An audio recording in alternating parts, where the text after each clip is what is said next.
आदरणीय दर्शकवृन्द नमस्कार। म विक्रम श्रेष्ठ न्यूज एन्ड भ्यूजमा यहाँलाई हार्दिक स्वागत छ। हामी लाइभ यहाँहरूसँग उपस्थित भएका छौँ। हरेक दिन घट्ने घटनाहरूमध्ये महत्त्वपूर्ण घटनाहरू यहाँहरूसँग हामी प्रस्तुत गर्ने गर्दछौँ, जो जनतासँग आम दर्शकहरूसँग प्रत्यक्ष जोडिएको विषयहरू रहने गर्दछ। दर्शकहरू, कोरोना सङ्क्रमणको कुरा गरेको पनि लगभग 5 महिनाभन्दा बढी भइसक्यो, 6 महिना लाग्न लागिसक्यो र पनि यसको अब अन्त्य हुने छाँट अझै पनि देखिएको छैन। भ्याक्सिन पत्ता लागेको छैन। कोरोना सङ्क्रमितको सङ्ख्या बढेको बढै छ, मृतकको सङ्ख्या पनि बढिरहेको छ। नेपालमा पनि त्यसको प्रभाव अब झन् गम्भीर रूपमा अगाडि बढेको देखिन्छ। नेपाल सरकारका कार्यकारी प्रमुख प्रधानमन्त्री केपी शर्मा ओलीले 2 महिना अगाडि संसदमा सम्बोधन गर्दै भन्नुभएको थियो, साउन महिना हाम्रो लागि निकै भयावहको अवस्था रहनेछ र त्यसपछि फेरि कोरोना सङ्क्रमितको सङ्ख्या अथवा त्यो सङ्क्रमणको स्थिति घट्दै जानेछ भनेर भन्नुभएको थियो। र आज साउन महिनाको अन्तिम दिन 32 गते भोलिदेखि भदौ 1 सुरु हुँदैछ। अर्थात् सरकारले त्यति बेला प्रक्षेपण गरेको अनुसार यो साउन महिना गएको दिनहरूभन्दा, गएको समयहरूभन्दा निकै कष्टकर बन्यो र मृतकको सङ्ख्याहरू पनि थपिँदै गए। आज 2 जना थपको मृत्यु भएको छ र मृतकको सङ्ख्या 106 पुगेको छ। यद्यपि स्वास्थ्य मन्त्रालयले दिउँसो पत्रकार सम्मेलन गराएर जानकारी गराएको आधिकारिक सूचनाअनुसार 104 हो। 2 जनाको मृत्यु भएको केही बेर अघि मात्रै यो सूचना आएको हो। यो थप गर्दा 106 पुग्छ। र प्रधानमन्त्री केपी शर्मा ओलीले साउन महिना मध्य समय हो भन्दै गर्दाखेरि अब भदौदेखि यो सङ्क्रमणको दर अथवा हाम्रो जुन क्षति भइरहेको छ, मानवीय क्षति, यसको दर अब घट्दै जानुपर्ने हो। तर स्थितिहरू त्यस्तो देखिएको छैन। रातारात चमत्कार हुने विषय पनि होइन। त्यसकारण भदौ महिनामा अब के हुन्छ भन्ने सबैको चासो रहेको छ। प्रधानमन्त्रीको भनाइलाई विश्वास गर्ने हो भने अथवा सरकारलाई विश्वास गर्ने हो भने हाम्रो सङ्कटको घडीहरू उच्च बिन्दुबाट अब ओह्रालो लाग्नुपर्ने हो। तर स्थिति त्यस्तो देखिएको छैन। भलै हामी सबैले अपेक्षा गरौँ, आशा गरौँ कि अब सङ्क्रमणको सङ्ख्या कम हुनेछ र क्षतिको विवरणहरू हामीले कमभन्दा कम सुनाउँदै जानुपर्ने हुन्छ, यो आशा गरौँ। तर फेरि तितो यथार्थ एकातिर यस्तो छ कि सङ्क्रमितको सङ्ख्या बढिरहेको छ, यसको फैलावट बढिरहेको छ। सहरहरूमा जोखिम निकै बढिरहेको छ। जहाँ जहाँ मानिसहरूको भिडभाड बढी हुन्छ त्यहाँ सङ्क्रमणको जोखिम बढिरहेको छ। किनकि बैंक, वित्तीय संस्थाहरू, त्यसै गरी मानिसहरू बढी जमघट हुने ठाउँहरूमा सङ्क्रमितको सङ्ख्या बढिरहेको छ र मृतकको सङ्ख्या पनि हरेक दिन हामीले सुन्नु परिरहेको छ र सुनाउनु परिरहेको छ। आजको न्युज एन्ड भ्युज यो विषयमा केन्द्रित गर्छौँ र सरकारले जुन खालको नियमहरू सार्वजनिक गरेको छ, ती नियमहरूलाई पालना गर्ने क्रम पनि नागरिक स्तरमा अलिक कम हुँदै गएको छ। नागरिक स्तरमा पनि यसको संवेदनशीलता एकातिर छ, तर नियम पालना नगरी हिँड्ने, आफ्नो दैनिकी सञ्चालन गर्ने क्रम पनि बढिरहेको छ। हुनसक्छ यसको बाध्यताहरू अरू थुप्रै हुनसक्छ। नागरिकहरूको दिनचर्या, विशेष गरी रोजगारीको विषयहरू र बिहान बेलुका खाने लाउने विषयहरूसँग धेरै विषय जोडिएको छ, आय आर्जनसँग जोडिएको छ। यसकारण यसको बाध्यता पनि हुनसक्छ। यद्यपि नियम पालनाको क्रम भने निकै कम छ अथवा लापरवाही बढिरहेको छ। यसकारण जोखिम यसबाट पनि बढिरहेको छ भनेर भन्दा फरक नपर्ला। यद्यपि सरकारले अपनाउनु पर्ने सुरक्षाको उपायहरू थुप्रै छ, जहाँ कार्यान्वयन गराउनु पर्ने पक्षहरू पनि थुप्रै छ। यसमा संवेदनशील हुनैपर्छ, नागरिक पनि राज्य पनि। सबैभन्दा पहिले हामी यहाँहरूसँग एउटा रिपोर्ट प्रस्तुत गर्दछौँ कि विशेष गरी यो कोरोना महामारीको बिचमा नागरिक स्तरमा कस्तो प्रभाव परेको छ र यसले अब राज्यले अपनाउनु पर्ने संवेदनशीलताका विषयहरू के हुनसक्छ, यो भिडियो रिपोर्ट यहाँहरूसँग प्रस्तुत गर्छौँ र आम दर्शक महानुभावहरूको प्रतिक्रिया पनि लिन्छौँ कि अब सचेतनाका लागि हामीले अपनाउनु पर्ने विधिहरू के हुनसक्छ र राज्य कुन हदसम्म जिम्मेवार बन्नुपर्ने हो, कुन हदसम्म जिम्मेवार बनिरहेको छैन, यो विषय पनि जोड्छौँ। सबैभन्दा पहिला यो भिडियो रिपोर्ट।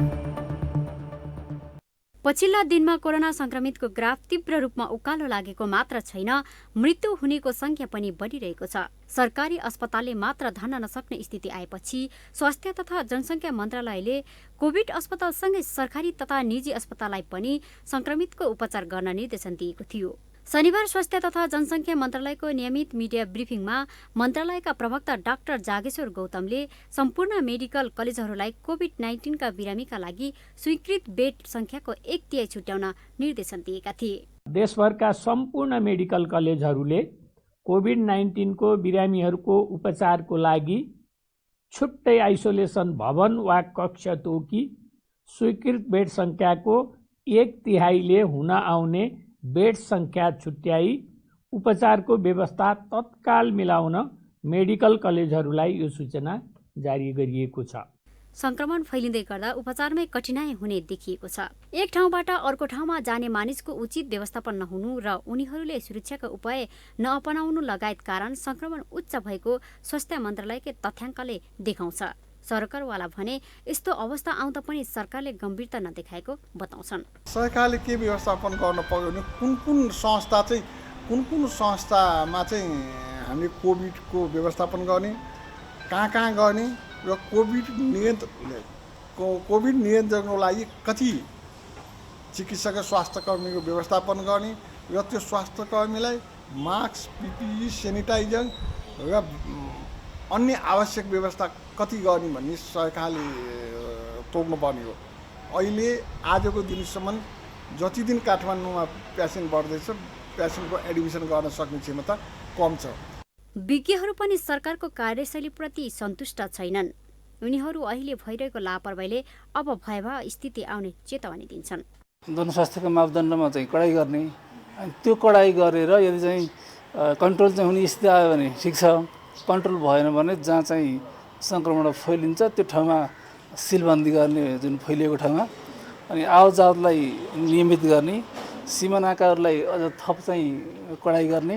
प्रभावित क्षेत्रबाट आएका मानिसहरूको उचित व्यवस्थापन नहुँदा काठमाडौँ लगायत क्षेत्रमा पनि जोखिम बढिसकेको छ। संक्रमण फैलिसकेपछि आउन सक्ने भयावह स्थितिलाई आंकलन गर्दै सुरक्षा उपाय अपनाउन सबै गम्भीर हुनुपर्छ। यो हो टेलिभिजनका लागि क्यामेरामा डिबी मगरका साथमा लीलामाया ठटाल, काठमाडौँ।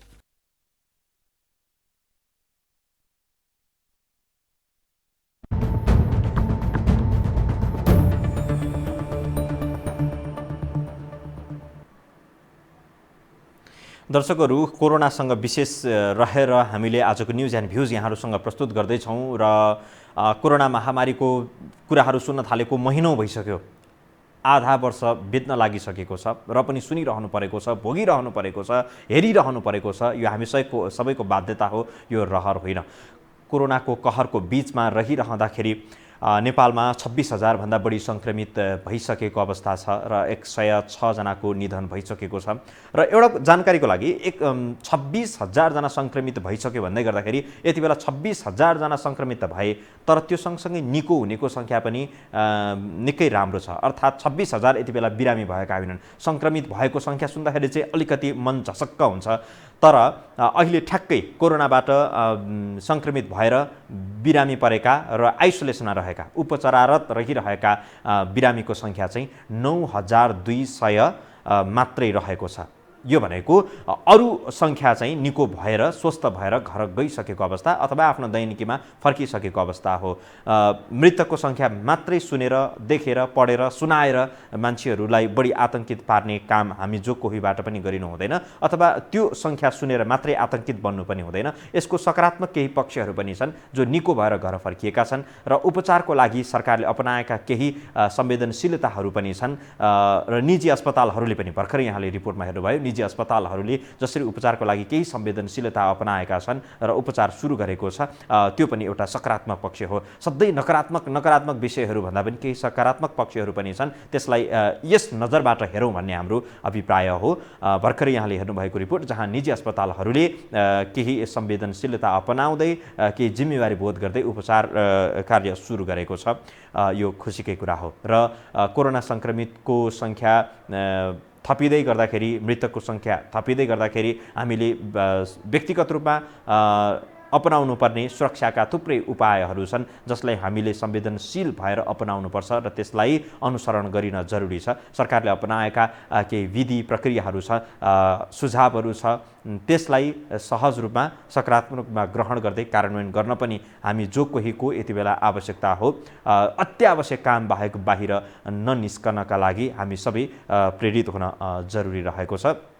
न्युज एन्ड भ्युजमा दर्शक महानुभावहरूको फोन प्रतिक्रियाहरू पनि लिनेछौँ। सामाजिक सञ्जालमा पनि हामीलाई यति बेला लाइभ हेरिरहनुभएका दर्शक महानुभावहरूलाई पनि सम्बोधन गर्दै अब यो लामो समयको करिब 3 महिनाभन्दा बढीको लकडाउन र त्यसपछि पनि लकडाउन खुल्दाखेरि पनि सहज रूपमा व्यापार व्यवसाय गर्न नपाएपछि विशेष गरी साना उद्योगी व्यवसायीहरू निकै चिन्तित देखिएका छन्। ठुला उद्योगी व्यवसायीहरूको आफ्नै पीडा छ। यद्यपि साना उद्योगी व्यवसाय जसको आफ्नो सामान्य दैनिकीसँग आफ्नो पारिवारिक जीवन दिन प्रतिदिन चलाउने जुन प्रक्रिया छ यससँग पनि सोझै जोडिएको विषय हो। साना उद्योगी व्यवसायीहरूलाई निकै ठुलो मर्का परेको छ र लकडाउनपछि व्यापार व्यवसाय सुचारू गर्दै गर्दाखेरि केही आशाका किरणहरू पलाएको देखेका थिए। तर व्यवसायीहरूलाई फेरि यो कोरोना सङ्क्रमितको सङ्ख्या थपिँदै जाँदाखेरि सरकारले अघोषित रूपमा सार्वजनिक अपिल बिना नै जसरी टोलमा गाउँहरूमा जिल्लाहरूमा पसल व्यवसाय बन्द नगर्न विशेष गरी प्रहरी र स्थानीय जनप्रतिनिधि लगाएर जुन खालको आह्वान गर्ने क्रम बढेको छ त्यसले गर्दाखेरि व्यवसायीहरू चिन्तित बनेका छन् र यो स्वाभाविक पनि हो। स्थानीय प्रशासनले बन्द गराउँदै हिँड्नु अथवा त्यो खालको आग्रह अनुरोध गर्नु स्वाभाविक पनि हो, किनकि सङ्क्रमण दरलाई कम गर्नका लागि यो खालको उपायहरू अपनाउन जरुरी छ। तर हामी बाध्यता र एउटा व्यवस्थामा रुमलिएका छौँ। यद्यपि व्यवसायीहरूको व्यवसायमा परेको यो सङ्कटका कारण यसले आम समाजको एउटा सहज दैनिकीलाई असहजतातर्फ थप धकेल्नका लागि यसले बाध्य बनाइरहेको छ। हामी न्युज एन्ड भ्युजमा व्यवसायीहरूको खास वास्तविक पीडा के छ, उनीहरू के भन्छन्, उनीहरूको केही रचनात्मक सुझाव पनि छन् कि यो विषयमा तयार पारेको एउटा भिडियो रिपोर्ट यहाँहरूसँग प्रस्तुत गर्न चाहन्छौँ। त्यसपछि हामी पुनः उपस्थित हुनेछौँ।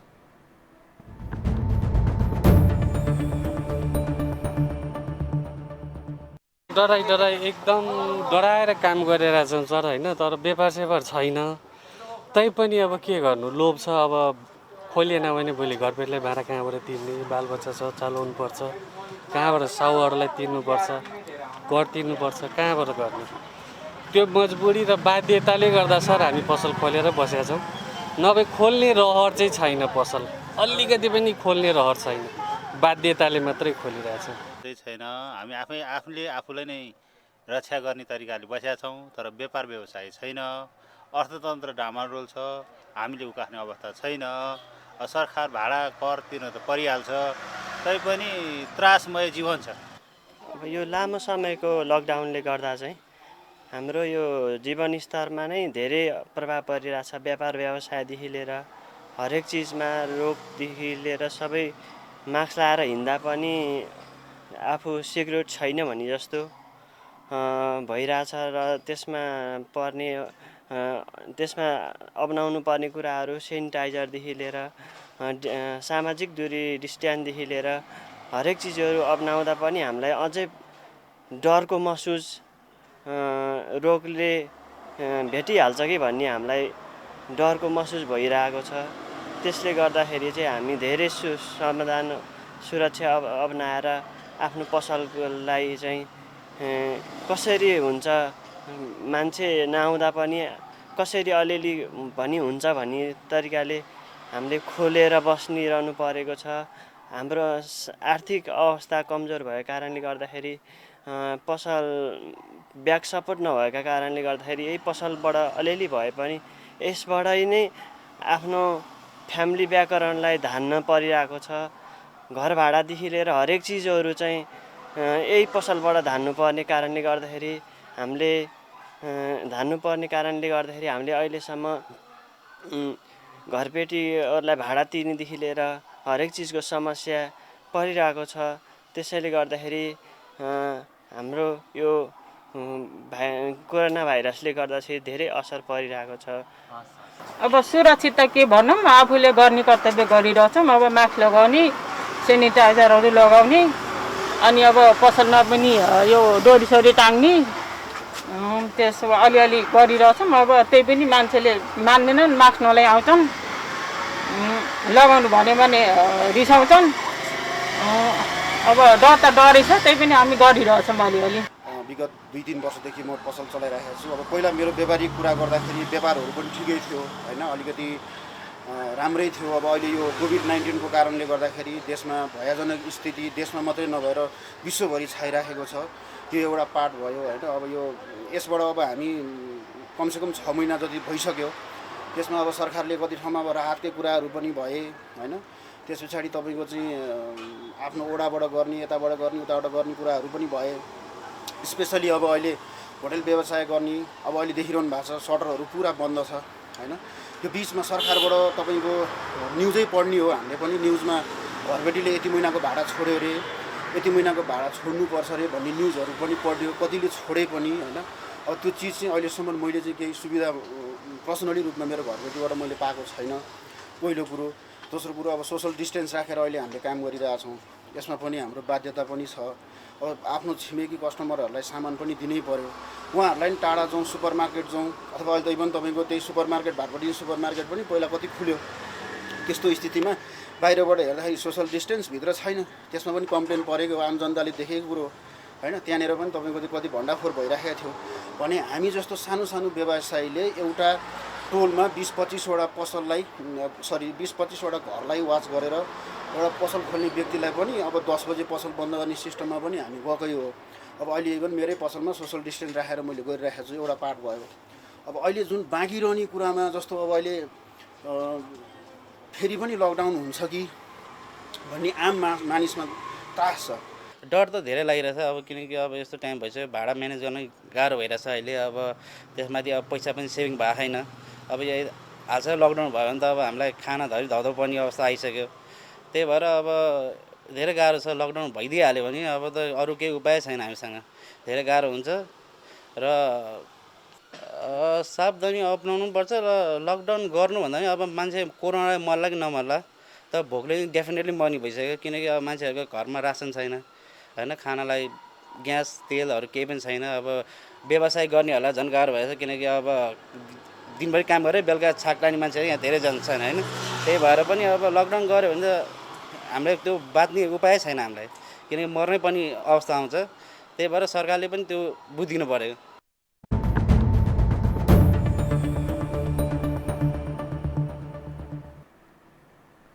दर्शकहरू फेरि पनि भनौँ, प्रधानमन्त्री केपी शर्मा ओलीको भनाइलाई मान्ने हो भने करिब 2 महिना अगाडि संसदमा उहाँले सम्बोधन गर्दा भन्नुभएको थियो साउन महिना हामी सबैको लागि नेपालीको लागि सबैभन्दा पीडादायक महिना रहनेछ, समय रहनेछ।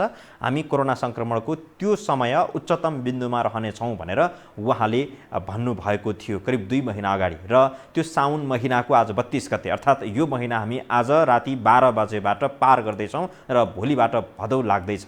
उहाँको त्यो भनाइलाई मान्ने हो भने भोलि भदौबाट सङ्क्रमितको सङ्ख्या घट्दै जान्छ र मृतकको सङ्ख्या पनि घट्दै जान्छ अथवा हामीले क्षतिको जुन उच्चतम बिन्दु उहाँको भनाइअनुसार यो समय हो यसबाट हामी अब घट्दै घट्दै जानुपर्ने हो। तर त्यो परिस्थिति देखिएको छैन र सरकारको त्यो खालको पूर्व तयारी देखिएको छैन।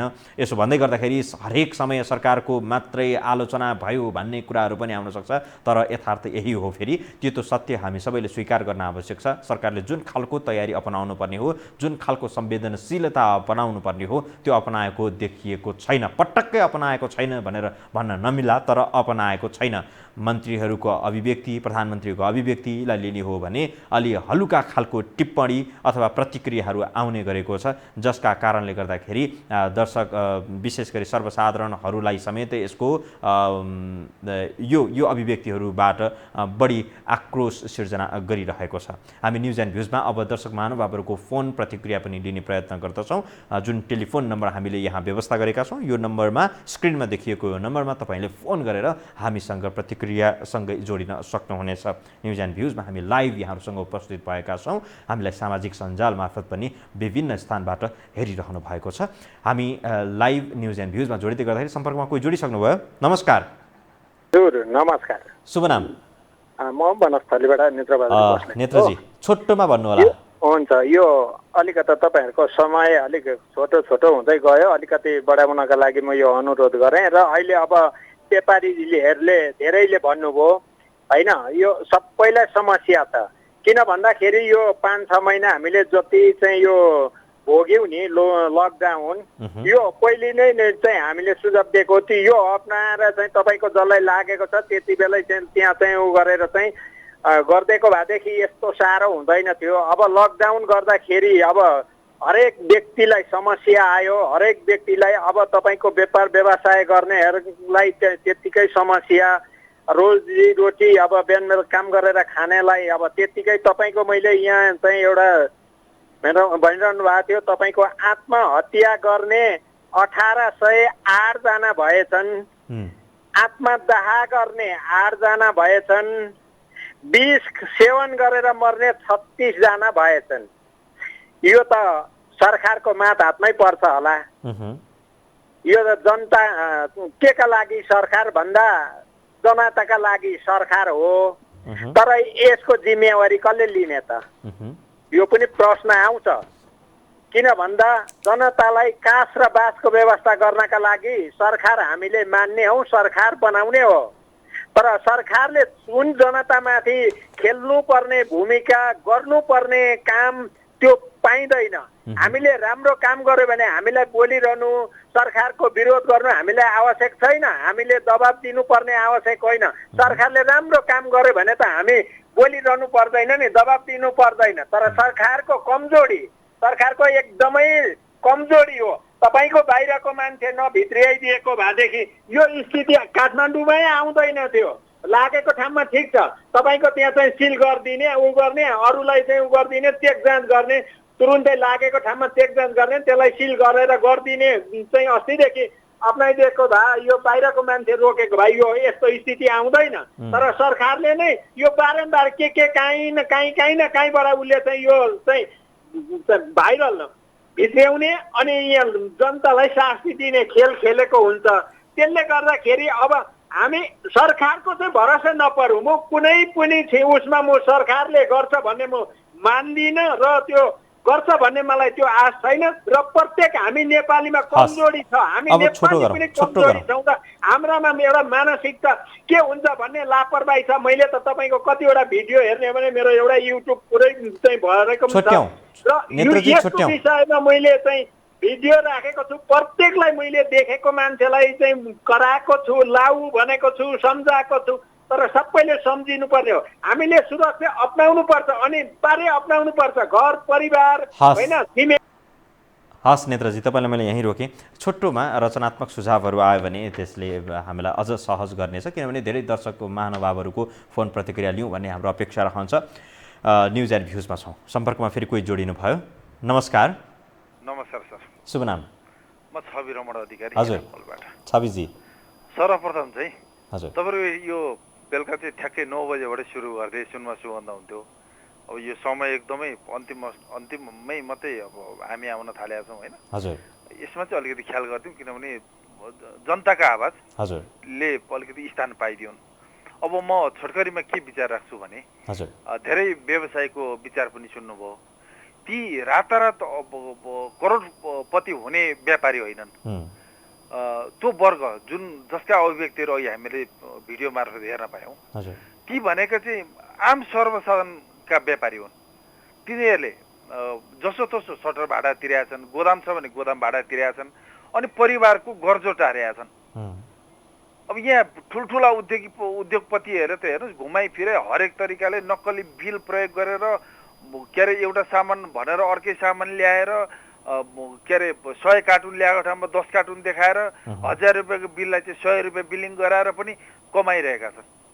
तर जसले चाहिँ 2 पैसा 4 पैसा 2 रुपियाँ 4 रुपियाँ नाफा राखेर दिनरात मेहनत गरिरहेका छन्, ती मान्छे साँच्चै पीडित छन्।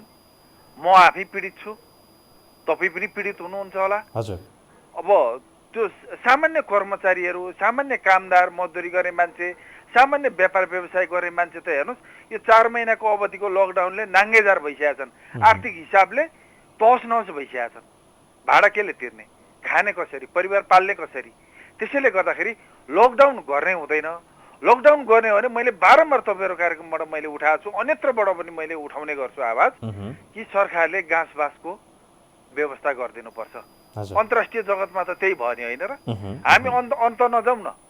युरोप अमेरिका कुरा सुनौँ, यही बिहारमा त्यही युपीमा पनि त त्यहाँको नागरिकलाई महिनालाई पुग्ने रासनहरू, अत्यावश्यक खर्चहरू त उनीहरूले खाता खातामा हालिदिएर त्यस पछाडि पो लकडाउन गरेको थियो त। त्यही पनि त त्यहाँ त्यत्रो भयावह स्थिति छ। यहाँ हामी चाहिँ के गर्यौँ भने उल्टो भइदियो क्या, नेताहरूको सुविधा केही पनि नहुनु। अहिले पनि तपाईँलाई एउटा दृष्टान्त दिन्छु म, अहिले पनि कयौँ अफिसमा प्राइभेट कम्पनीहरूमा काम गर्ने मान्छेहरूले महिनाभरि पुरा 9 to 5 काम गरेर पनि आधा मात्रै तलब पाइरहेका छन्। सरकारी कर्मचारीहरू प्रायः हेर्नुहोस् अहिले सबै लकडाउनमा छन्, बन्द छन्, उनीहरू तलब हिजो 4 महिना लकडाउन हुँदा पनि 100% तलब आयो, सुविधा सबै आएको छ। अनि त्यो कर्मचारीलाई मात्रै आधार मानेर सरकारले धारणा बनाएर हुन्छ? श्रमजीवीको हालत के छ भनेर हेर्नुपर्छ। अब यति कुरा हो, सरकारले लकडाउनको अवधिमा जसरी तपाईँलाई पसल व्यवसाय चलेका हुन् नि अवधि तोकेर सुरक्षा मापदण्ड पालना गरे नगरेको सुरक्षा निकायले एकदम ध्यान दिएर हेरेको थियो। गोलो घेरा लगाइकन त्यो व्यक्तिगत दूरी कायम गरेर सुरक्षा मापदण्ड पालना गरेर मात्रै खोल्न दिएको थियो। त्यतापट्टि सरकारको ध्यान किन जाँदैन? त्यतापट्टि ध्यान दिउँ। सुरक्षा मापदण्ड जसले पालना गरेको छैन बन्द गरौँ, कारबाही गरौँ। होइन भने सुरक्षा मापदण्ड पालना गराएर उद्योग धन्दा कल कारखाना पनि चल्न दिनुपर्छ, पसल व्यवसाय पनि सञ्चालन गर्न दिनुपर्छ। अब साइकलमा डुलाउने, ठेलामा डुलाउने। हस् धेरै धेरै धन्यवाद। हामी विवश छौँ, माफ गर्नुहोला, किनभने समयको केही पाबन्दीलाई पनि ख्याल गरौँ भन्ने हो। हामी न्युज एन्ड भ्युजमा छौँ। अब एउटा महत्त्वपूर्ण भिडियो रिपोर्ट यहाँहरूसँग प्रस्तुत गर्न चाहन्छौँ कि सङ्क्रमितको सङ्ख्या थपि नै राखिया छ र मृतकको सङ्ख्या पनि थपिराखेको छ। मृत्यु त्यसपछि हुन्छ जब मानिसहरूको बिरामीको स्वास्थ्य एकदम प्रतिकूलताको एउटा अन्तिम घडीमा पुग्छ, उपचार सम्भव नभएपछि। र त्यस्तो अवस्थामा उपचारमा राखिने स्वास्थ्य प्रविधि भनेको आइसियु र भेन्टिलेटर हो। र नेपालमा चाहिँ त्यस्तो खालको आइसियु र भेन्टिलेटर के कति छ भनेर हामीले एउटा खोजी नीति गऱ्यौँ र स्वास्थ्य मन्त्रालयले उपलब्ध गराएको तथ्याङ्क अनुसार प्रदेशहरूमा विशेष गरी 7वटा प्रदेशमा के कति मात्रामा आइसियु र भेन्टिलेटरहरू छन् भनेर हामीले एउटा भिडियो रिपोर्ट बनाएका छौँ। र त्यो भिडियो रिपोर्टमा कतिवटा आइसियु र भेन्टिलेटर छन् र त्यसको क्षमता के कति छ, कुन हदसम्मको सङ्क्रमणको सीमामा हामी पुग्यौँ भने त्यो आइसियु र भेन्टिलेटरको जो हामीसँग क्षमता छ त्यसले धान्न सक्छ, अथवा कुन हदको सीमा हामीले नाग्यौँ भने त्यो आइसियु र भेन्टिलेटरले हामीले धान्न सक्दैनौँ। यो विषयमा तयार पारेको एउटा रिपोर्ट यहाँहरूसँग प्रस्तुत गर्छौँ, त्यसपछि फेरि जोडिनेछौँ।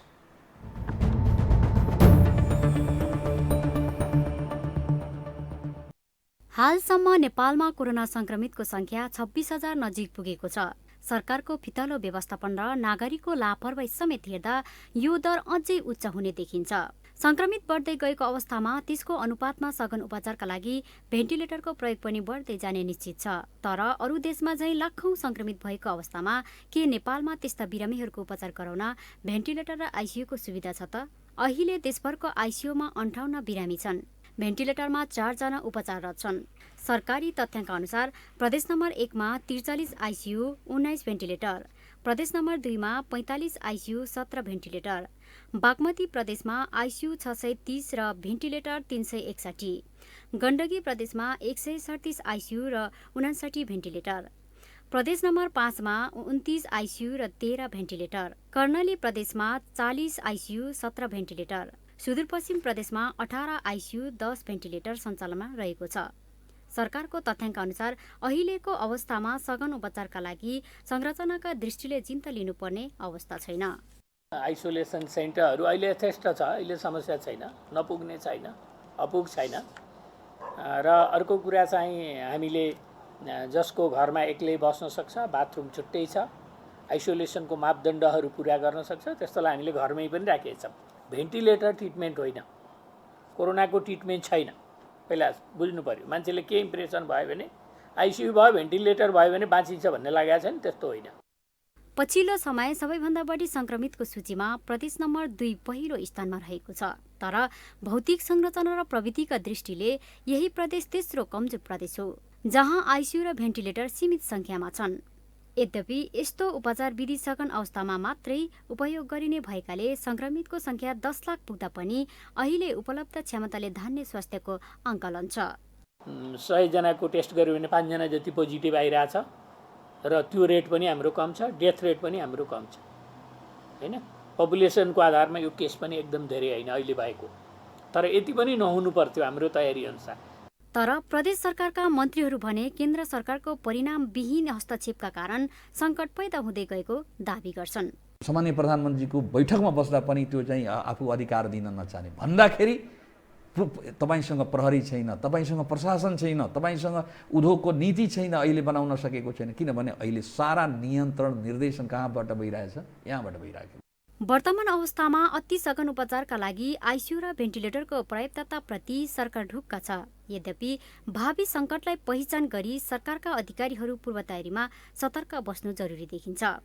यो हो टेलिभिजनका लागि क्यामेरामा अजय मोक्तानका साथमा लीलामाया ठटाल, काठमाडौँ।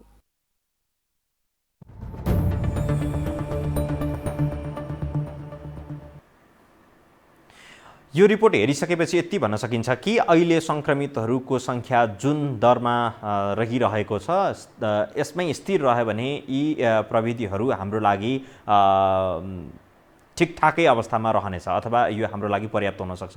यदि सङ्क्रमितको सङ्ख्या योभन्दा दोब्बर गुणामा बढ्दै जाने हो भने यो प्रविधि अथवा यो खालको क्षमता हाम्रो लागि अपर्याप्त बन्न सक्ला। यसतर्फ सरकारले पूर्व तयारी जो दीर्घकालीन सोचसहित अपनाउनु पर्ने हो त्यो सोच्न जरुरी देखिन्छ। तर स्वास्थ्य मन्त्रालयको भनाइलाई सुन्ने हो भने जुन रिपोर्टमा प्रस्तुत भएको स्वास्थ्य मन्त्रालय प्रवक्ता डाक्टर जागेश्वर गौतमको भनाइ छ, उहाँको भनाइअनुसार यो नै हाम्रो लागि पर्याप्त हुन्छ भन्नुभएको छ। यदि परिस्थिति हाम्रो काबुमा नरहने स्थिति बन्दै गयो भने यो पर्याप्त नहुन सक्छ। दीर्घकालीन सोच मन्त्रालयमा देखिएको छैन क्षमता अभिवृद्धिको लागि। यसतर्फ पनि सोचनीय विषय हो, सोचियोस्। आजलाई न्युज एन्ड भ्युज यति नै दर्शकहरू। यो अलिकति संवेदनशील विषय पनि हो र पीडादायी विषय पनि हो। यो विषय यहाँहरूसँग प्रस्तुत गरिरहँदाखेरि केही सचेतना अपनाऊ भन्ने हाम्रो अभिप्राय पनि हो। संवेदनशीलता अपनाऊ। सरकारले जारी गरेका केही नीति नियमहरू छन् त्यसलाई अक्षरशः पालना गरौँ र यसलाई हेपा प्रवृत्तिका साथमा यसलाई गैर जिम्मेवारपूर्ण ढङ्गबाट यसलाई बेवास्ता नगरौँ। हामी सबै सचेत हौँ, जिम्मेवार बनाऊँ र कोरोना सङ्क्रमणलाई नियन्त्रण गर्नका लागि हामी व्यक्ति सुरक्षित हुने र संवेदनशीलता अपनाउने हो भने पनि यसलाई धेरै हदसम्म हामीले नियन्त्रण लिनका लागि सहयोग पुग्ने देखिन्छ। आजलाई न्युज एन्ड भ्युज यति नै दर्शकहरू। प्रतिक्रिया जनाइदिनु भयो, हेरिदिनु भयो, आभार व्यक्त गर्दछौँ। भोलि पुनः उपस्थित हुनेछौँ न्युज एन्ड भ्युजमा नयाँ विषयसहित। आजलाई यति नै। मेरो इन्टायर टिमसहित म विक्रम श्रेष्ठ बिदा चाहन्छु। नमस्कार, शुभरात्रि।